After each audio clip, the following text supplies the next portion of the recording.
Hello साथियों, मैं रवि रॉय आपके अपने YouTube चैनल LOD एकेडमी पे स्वागत करता हूं। और एक जो परसेंटेज का सीरीज चल रहा है उसको आगे चलते हुए हम लोग 5वीं क्लास में पहुंच गए हैं।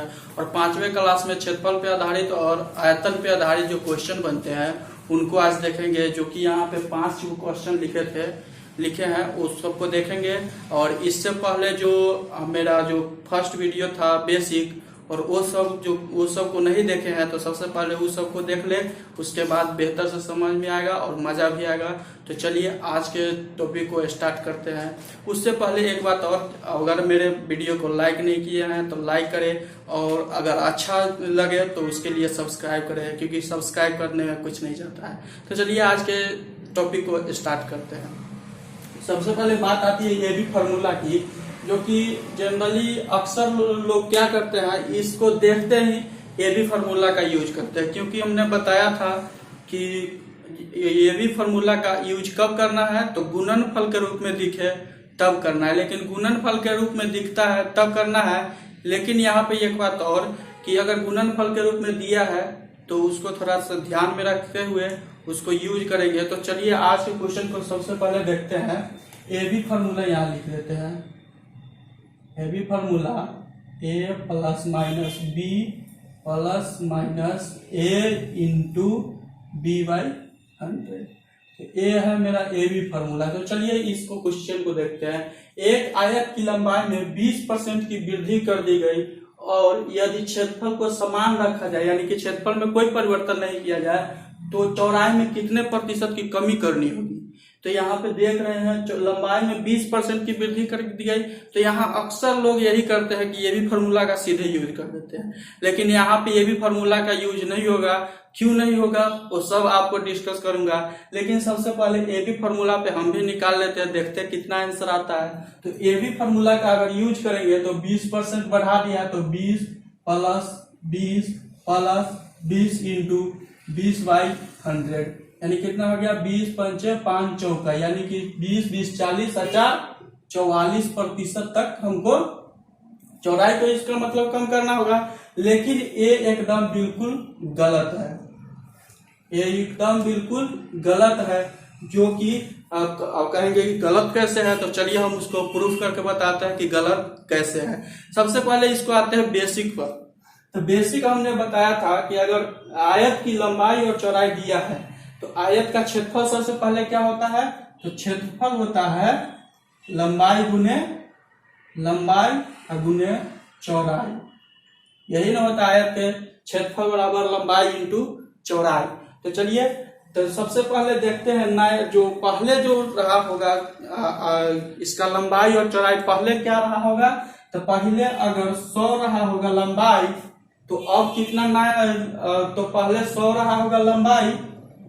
पहले इसको लंबाई यहाँ लिख लेते हैं। लंबाई अगर 100 रहा होगा तो लंबाई में कितना की वृद्धि करने को बोल रहा है, 20% की। तो कितना हो गया 100 प्लस 20 120। ये तो लंबाई पुराना था, पुराना यहाँ लिख लीजिए, और न्यू यहाँ लिख लीजिए। अगर एक बात और, अगर मैं बोलूं कि वर्ग आयत हो सकता है लेकिन आयत वर्ग नहीं हो सकता है, यानी कि आयत की जो भुजा होती है 20 20 40 40 हो सकती है, लेकिन एक वर्ग की भुजा 20 और 60 नहीं हो सकती है। इसलिए मैं बोल सकता हूं कि वर्ग आयत हो सकता है, आयत वर्ग नहीं हो सकता है। तो यहाँ पे चौड़ाई को भी यहाँ रख सकते हैं 100। यहाँ अगर चौड़ाई को भी 100 रख सकते हैं, तो नया चौड़ाई कहाँ है, नया चौड़ाई हमने कम करने को बोल रहा है, तो नहीं पता है तो उसको x मान लेते हैं। x मान लिया। अब देखिए तो इसका जो लंबाई चौड़ाई इसका कितना हो जाएगा क्षेत्रफल, तो लंबाई इंटू चौड़ाई, यानी कि 10,000 हो जाएगा। 10,000 हो जाएगा। और ये कितना हो जाएगा 120 x हो जाएगा, 120 x। तो ई हो गया न्यू और ए हो गया ओल्ड। तो ई हो गया क्षेत्रफल बराबर कितना हो गया, ए हो गया ओल्ड और ए हो गया न्यू। तो अब देखिए, अब इसको हम बराबर कर सकते हैं, यानी कि 120x बराबर क्षेत्रफल में कोई परिवर्तन नहीं करना है हमको, तो क्षेत्रफल को वैसे ही छोड़ देते हैं। यानी क्षेत्रफल कितना हो गया 10,000। अब इसको काट दीजिए, x का वैल्यू निकालिए। यहां से 1 कट जाएगा, 3 4 तिया कटेगा, 4 से 25 और 0, यानी x की वैल्यू हमारे कितना आ गया 250/4 आ गई। 4 तिया 3 आ गई, यानी x की वैल्यू हमारा कितना आ गया 250/3 हो गई, 250/3। तो अब देखिए x की वैल्यू जब 250/3 हो गई, तो अब इसमें कह रहा है कि कितना प्रतिशत की कमी हुई है, तो x की वैल्यू निकली।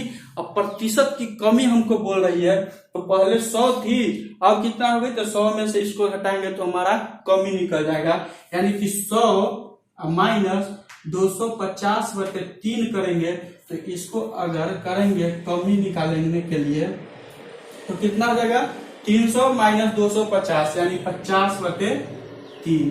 अब कितना आ गया 16.3 से 16 2/3 प्रतिशत की हमारी कमी हो गई। लेकिन यहाँ पे कितना निकल रहा था 44 निकल रहा था, जो कि मेरा कितना आ रहा है 16.2/3। इसलिए हम कह सकते हैं यहाँ ये भी फॉर्मूला का यूज नहीं हो सकता है, क्योंकि जब हम इसको प्रूफ किए तो कितना आ गया 16.2/3। इसलिए ए बी फॉर्मूला पे इसको बनाना गलती है। अगर हाँ ए बी फॉर्मूला पे बनता, ये भी बनता, लेकिन यहाँ पर रहता कि यदि आयत की लंबाई और चौड़ाई दोनों में, लंबाई और चौड़ाई दोनों में 20% की वृद्धि होती, तब इसमें ये भी फॉर्मूला का यूज करते, क्योंकि यहाँ पे लंबाई और चौड़ाई दोनों में वृद्धि होती। लेकिन यहाँ पे क्या हो रहा है, सिर्फ लंबाई में 20% की वृद्धि हो रही है यहाँ, इसलिए यहाँ ये भी फॉर्मूला का यूज नहीं करते हैं। फिर देखते हैं दूसरा मेथड देखते हैं। ये तो फर्स्ट मेथड हो गया। और सेकेंड मेथड अगर देख लेते हैं हम लोग, तो सेकेंड मेथड अगर देखा जाए तो मैंने फर्स्ट क्लास में बताया था कि अगर कमी निकालना होगा किसी चीज को, तो वहां पे जितना वृद्धि हो रहा है वो लिखना है, और नीचे लिखना है जितना से कंपेयर करना है, यानी कि प्रारंभिक मान लिखना है, और इंटू 100 कर देंगे तो मेरा जो कमी आ जाएगा वो आ जाएगा। तो चलिए दूसरा मेथड देखते हैं। तो कितना परसेंट की वृद्धि कर रही है 20% की, तो 20/100 और जितना वृद्धि हो रहा है वो तो 100 + 20 यानी 120 इंटू 100। अब कितना हो गया 20 × 120 और 2 तिया 2 से 50, तो कितना हो गया 50/3, यानी 50/3 तो कितना हो गया 16.2/3। तो एक मेथड ए भी हो गया, एक मेथड मेरा ये भी हो गया जो आ गया। यहाँ पे हम लोग देखें कि फर्स्ट मेथड और सेकेंड मेथड, अगर तीसरा मेथड फ्रैक्शन बनाना चाहते तो वो भी बना सकते थे यहाँ, लेकिन इसका कोई ज्यादा जरूरी नहीं है, क्योंकि ज्यादा बनाइएगा तो उससे दिमाग हैंग हो जाएगा। इसलिए इस दोनों मेथड को ज्यादा करके इस मेथड को अपनाइए, और इस मेथड पे हाल से न बन जाएगा। और ये है जो कि बेसिक है, तो बेसिक पे थोड़ा देरी लगेगा इसलिए, और इसको नहीं बनाते हैं। और ये जो है तो ये इसको तो समझिए गए होंगे कि कैसे कैसे इस पे सोल्व करते हैं, क्योंकि ये पूरे गलत है। तो इसको हम लोग इग्नोर करेंगे और इसको सबसे पहले इसको देखेंगे, क्योंकि यहाँ पे लंबाई और चौड़ाई दोनों रहता, दोनों में 20% की वृद्धि, तो फिर ये भी फॉर्मूला का यूज करते हैं। फिर नेक्स्ट क्वेश्चन देखते हैं, दूसरा क्वेश्चन। तो दूसरा क्वेश्चन पे हम लोग अब आ जाते हैं कि दूसरा क्वेश्चन हमको क्या कह रहा है। दूसरे क्वेश्चन की तरफ आ जाते हैं। तो दूसरा क्वेश्चन कह रहा है एक समचतुर्भुज के दोनों विकर्णों में क्रमशः 20% और 10% की बढ़ोतरी की कर दी जाए तो उसके क्षेत्रफल में कितने प्रतिशत की वृद्धि हो गई। तो सबसे पहले जानते हैं कि समचतुर्भुज के विकर्ण दिया है, और समचतुर्भुज के क्षेत्रफल क्या होता है। तो समचतुर्भुज के क्षेत्रफल होता है, समचतुर्भुज का क्षेत्रफल बराबर होता है 1/2 इंटू d1 इंटू d2, यानी कि d1 इंटू d2 बोले तो दोनों विकर्ण, जैसे समचतुर्भुज ऐसे है तो इसका एक विकर्ण और एक दो विकर्ण, यानी कि दो ही विकर्ण बन सकती है। ऐसे बना दीजिएगा तो ए नहीं बनेगा, एगो ए होगा और एक ठो ए हो गया, यानी कि दो ठो विकर्ण हो सकती है। तो दो ठो विकर्ण है तो समचतुर्भुज का क्षेत्रफल कितना होता है 1/2 इंटू d1/d2। तो अब यहाँ पे देख रहे हैं कि गुणनफल के रूप में है, और यहाँ पे भी बोल रहा है कि दोनों में, अगर एक में करता तो फिर यहाँ पे ये भी फॉर्मूला का यूज नहीं होता, इसलिए यहाँ दोनों बोल दिया है। तो हम लोग सीधे कर देंगे ए बी फार्मूला का यूज। और ए बी फार्मूला बोलता है कि दोनों विकर्ण यानी कितना की वृद्धि हो रही है, पहले 20% की हो रही है और फिर 10% की हो रही है, तो प्लस प्लस प्लस और 20 इंटू 10/100। अब कर देते हैं 0 0 0 0 यानी कि 20 10 30 2 32%। 32% वृद्धि कितना हो जाएगी क्षेत्रफल में, 32% की वृद्धि हो जाएगी। तो यहाँ पे ए बी फार्मूला का यूज कहाँ होता है कहाँ नहीं होता है, सो आप लोग समझ गए होंगे। चलिए नेक्स्ट क्वेश्चन की तरफ आते हैं, ये है दूसरा नंबर क्वेश्चन। चलिए नेक्स्ट क्वेश्चन की तरफ आते हैं, तो कहता है एक घन की प्रत्येक भुजा को 50% बढ़ा दिया जाए तो उसके संपूर्ण पृष्ठीय क्षेत्रफल में कितने प्रतिशत की वृद्धि होगी। तो हमको पहले पता होगा कि होना चाहिए कि क्या संपूर्ण पृष्ठ घन का क्या होता है। तो इसका संपूर्ण पृष्ठ जो होता है, इसका तीसरा नंबर देख लीजिए, संपूर्ण पृष्ठ का क्षेत्रफल घन का यानी घन का है, घन का होता है 6L²। 6L² होता है, तो L² को 6 गुने L इंटू L लिख सकते हैं। तो यहाँ देखिए फिर गुणनफल के रूप में है और कह रहा है कि एक ही होता है क्षेत्रफल, इसका लंबाई चौड़ाई दोनों बराबर होता है, तो इसीलिए एक भुजा इसको बोलते हैं। तो दोनों भुजा में कितना की वृद्धि हो रही है, 50% की वृद्धि हो रही है। तो सीधे ये भी फार्मूला का यूज कीजिए, 50 plus 50 minus plus plus plus 50 into 50/100। अब उतार दीजिए ऐसे ही 50 50 100 100 प्लस 5 बचे 25 यानी कि 125% की वृद्धि हो जाएगी। तो ए बी फार्मूला का ये भी यूज हो गया। अब देखते हैं आयतन पे जो आधारित क्वेश्चन रहते हैं उसको कैसे करते हैं, क्योंकि क्षेत्रफल पे बनाना तो बहुत आसान है, लेकिन आयतन पे आधारित जो कि तीन टर्म में इसको चलते हैं, तो 3 टर्म में कैसे चलते हैं और इसको कैसे निकालते हैं ए बी फार्मूला से, उसका यूज सीख लेते हैं।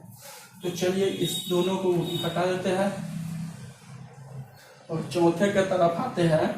तो चौथा मेरा क्वेश्चन बोल रहा है आयतन पे आधारित, आयतन पे आधारित फर्स्ट क्वेश्चन देख लेते हैं। आयतन वाले को कह रहा है यदि घन की प्रत्येक भुजा को 20% बढ़ा दिया जाए तो उसके आयतन में कितने प्रतिशत की वृद्धि हो जाएगी। तो घन का क्षेत्रफल तो देखा था मैंने कितना, 6L², लेकिन घन का आयतन होता है 6L³ होता है। तो 6L³ को कैसे निकालेंगे, तो सीख लेते हैं। घन का आयतन होता क्या, घन का आयतन क्या होता है, L³ सीधे होता है, L³ यानी कि L इंटू L 3 ठो L। तो पहले 2 को हमको निकालना होगा, तो 2 को पहले निकालेंगे इस दोनों को।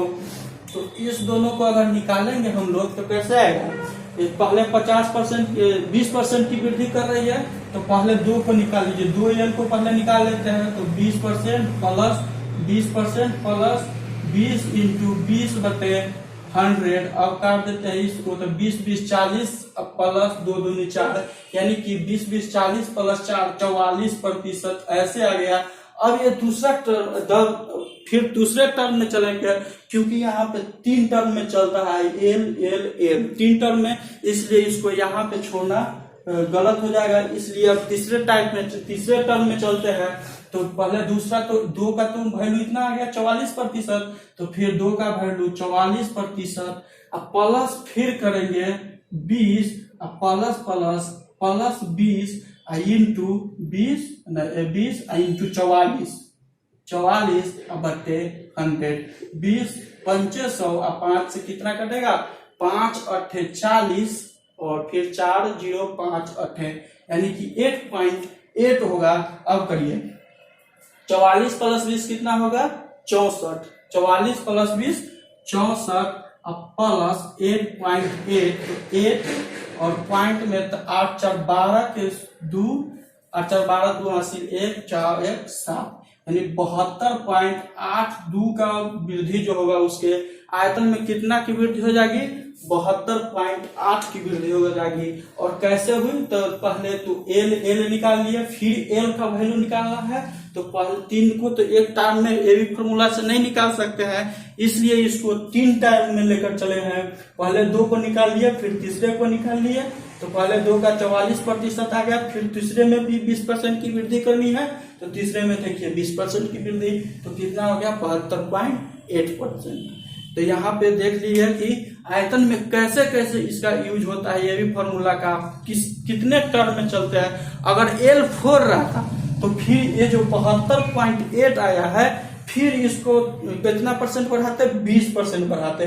तो 72.8 प्लस 20 प्लस 72.8 इंटू 20/100 ऐसे करते। लेकिन हमारा जो घन का आयतन होता है वो LQ होता है, तो पहले 2 को निकालेंगे, फिर तीसरे को निकालेंगे। तो 3 टर्म में कैसे कैसे चलना है वो समझ में होंगे। चलिए नेक्स्ट क्वेश्चन आते हैं, और लास्ट क्वेश्चन है मेरा। यदि किसी लंब वृत्ताकार बेलन की त्रिज्या में 20% की वृद्धि एवं उसके ऊंचाई में 10% की कमी कर दी जाए, तो उसके आयतन पर क्या प्रभाव पड़ेगा, यानी कि कितना कमी होगा या वृद्धि होगा, उसको हमको सोचना है और कि देखना है कैसे कैसे होता है। तो चलिए, लंब वृत्ताकार बेलन की त्रिज्या में 20% और ऊंचाई में 10%। पहले सबसे पहले जानते हैं कि लंब वृत्ताकार बेलन का क्या होता है आयतन, उसको समझते हैं। तो बेलन के आयतन जब देखा जाए, बेलन का आयतन क्या होता है, 1/3 पाई r² होता है, पाई r²।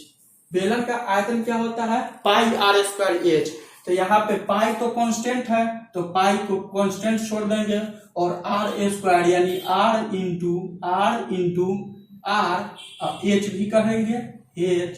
तो देख रहे हैं यहाँ पे फिर से 2 और 3 टर्म में फिर बढ़ रहा है, इसलिए फिर इसको ए बी फॉर्मूला पर कितने टर्म में जाएगा, 2 टर्म में जाएगा।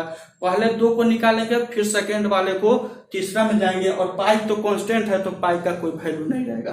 तो चलिए इसका देखते हैं। पहले कह रहा है त्रिज्या में 20%, देखिए इसमें कह रहा है 20% और इसमें कह रहा है 10% कमी कह रहा है। तो पहले r का निकालते हैं, तो 20%, तो r है कि 20 प्लस 20 इंटू 20/100, यानी कर दिए तो कितना हो गया, 20 40, 2 दूनी 4, 44% हो गया। अब कितना हो गया, 44% खाली कितना है बढ़ा, तो त्रिज्या में इसका 44% बढ़ा। अब देखते हैं इसका, अगर एच को देखते हैं, हाइट को देखते हैं, तो कितना बढ़ता है। तो पहले एच इस दोनों को निकाल लिए, अब एच की बात आती है। तो 44% तो पहले बढ़ चुका है इस दोनों में, तो 44। और देखिए इसमें कमी कर रहा है 10%, तो कमी कर दीजिए 10% कमी, तो प्लस और माइनस कितना हो जाएगा, माइनस। तो 44 इंटू 10/100। अब देखिए, अब इसको काटिए, तो 10 और 10, जब इसका जो अच्छे से जानते होंगे, तो 10 जब नीचे रहता है तो एक अंक बाद दशमलव देते हैं, यानी अब ई कटेगा तो 4.4 आ जाएगा। और 34 माइनस 10 करेंगे तो कितना हो जाएगा, 34 माइनस 10 करेंगे, 44 माइनस 10 करेंगे तो 34 माइनस 4.4, अब कितना हो जाएगा, तो 6. अब करेंगे तो एक 10 13 में 4 गया 9 और 2, यानी 2.96% की वृद्धि हो जाएगी। उसके आयतन में जो होगा 29.6 की वृद्धि हो जाएगी। क्यों होगी वृद्धि, क्यों, घाटा इसमें नहीं हो सकता है, वृद्धि होगा, कमी नहीं हो सकती है, तो कमी भी होती, लेकिन यहाँ पे 34 नहीं रहता तब, यानी कि 34 इधर जो है 4.4, ए अगर ज्यादा रहता और यहाँ पे माइनस की साइन आती तो कमी हो जाती, लेकिन यहाँ पे पॉजिटिव साइन हो रही है यहाँ, इसलिए यहाँ क्या होगी, तो वृद्धि होगी। तो यहाँ पे 5 क्वेश्चन को हम लोग समझे, 5 क्वेश्चन को बहुत ही मजे लेकर समझे हैं, और कैसे कैसे बनता है, और इस क्वेश्चन को कैसे बनाए हैं सो देखे हैं, क्योंकि इसमें लंबाई दिया था, चौड़ाई में वृद्धि नहीं कर रहा था, इसलिए इसको नहीं देखे हैं। फिर ये सब क्वेश्चन को कैसे कैसे देखे हैं। तो एक क्लास आपको कैसा लगा, इसको लिखते थे 2। ये क्लास आपको कैसा लगा कमेंट में कीजिएगा, जिससे हमको भी पता चले कि हम कितना परसेंट अपने साथियों को दे रहे हैं। 100% दे रहा है, 90% दे रहा है, क्योंकि उसी से हमको पता चलता है। तो आज के लिए इतना ही, और अभी तक वीडियो को लाइक नहीं किया है तो लाइक करें, और अच्छा लगा हो मेरा वीडियो तो चैनल को सब्सक्राइब करें, क्योंकि सब्सक्राइब करने में कुछ नहीं जाता है और पसीना का मूल्य चुकाई है। इसीलिए आप थोड़ा जल्दी से सब्सक्राइब कर लीजिए, ताकि नेक्स्ट वीडियो आए तो उसका नोटिफिकेशन सबसे पहले आपको पहुंचे। तो चलिए आज के लिए इतना ही, कल आते हैं फिर नेक्स्ट टॉपिक लेकर, और यही परसेंटेज को आगे बढ़ाएंगे। तो चलिए आज के लिए इतना ही, नेक्स्ट टॉपिक लेकर आते हैं। Thank you, bye bye.